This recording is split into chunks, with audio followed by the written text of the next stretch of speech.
이번 국민의힘 전당대회 결과가 예상밖이었습니다.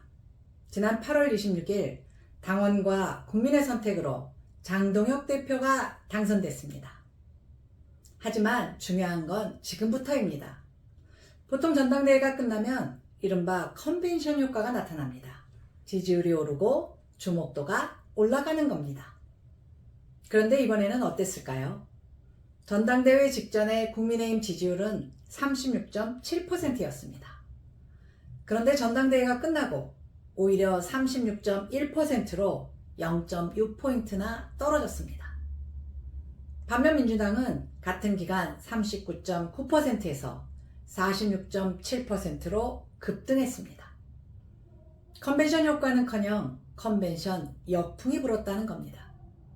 자, 그렇다면 이제 질문은 분명해집니다. 장동혁 대표가 국민의힘을 살리기 위해서 진짜 해야 할 건 무엇일까요? 저는 오늘 그 답을 5가지로 정리했습니다. 강성은 시작일 뿐이다. 전당대회에서 울려 퍼진 구호 기억하시죠? 우리는 싸워야 한다. 우리는 선명해야 한다. 바로 이 구호로 당원들의 마음을 얻었습니다.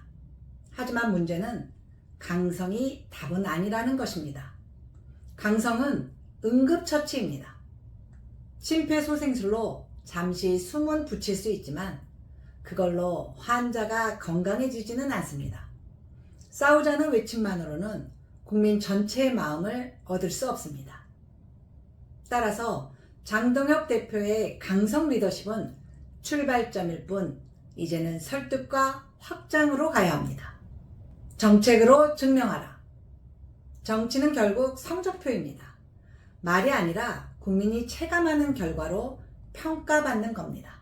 대한민국은 이미 초고령 사회에 들어섰습니다. 공공 어린이집은 많은데 공공 실버타운은 왜 없습니까?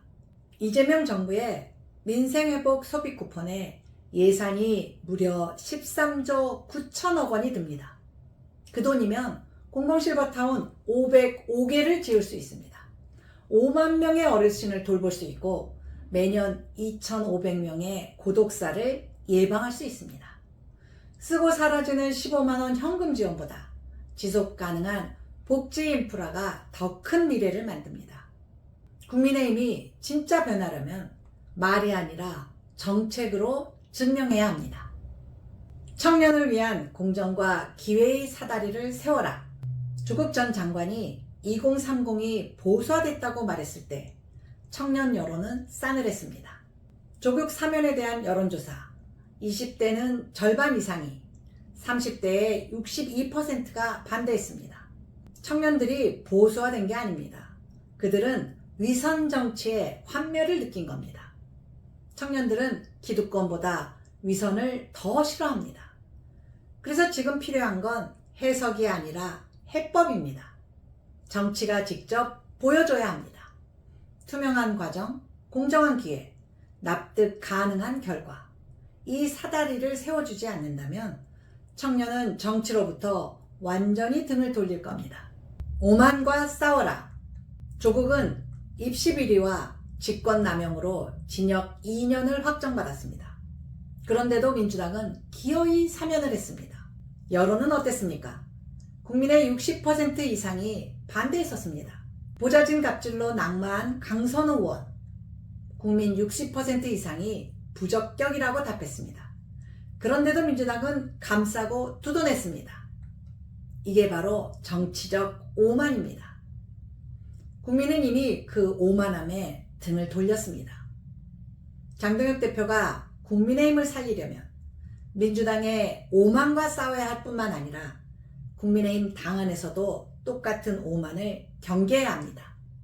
내부든 외부든 같은 기준으로 단호히 맞서야 합니다. 그래야 국민의 마음을 얻습니다. 심폐소생술로 끝내서는 안 됩니다. 전당대회는 이미 끝났습니다. 그건 응급 심폐소생술이었을 뿐입니다. 계속 응급실에 누워만 있을까요? 국민이 묻습니다. 국민의힘이 정치의 심장을 다시 뛰게 할 수 있습니까? 장동혁 대표, 이제는 응급처치를 넘어서 성과와 결과로 답을 보여줘야 할 때입니다. 여러분, 오늘 정리한 5가지 강성은 시작일 뿐이다. 정책으로 증명해라. 청년을 위한 사다리를 세워라. 오만과 싸워라.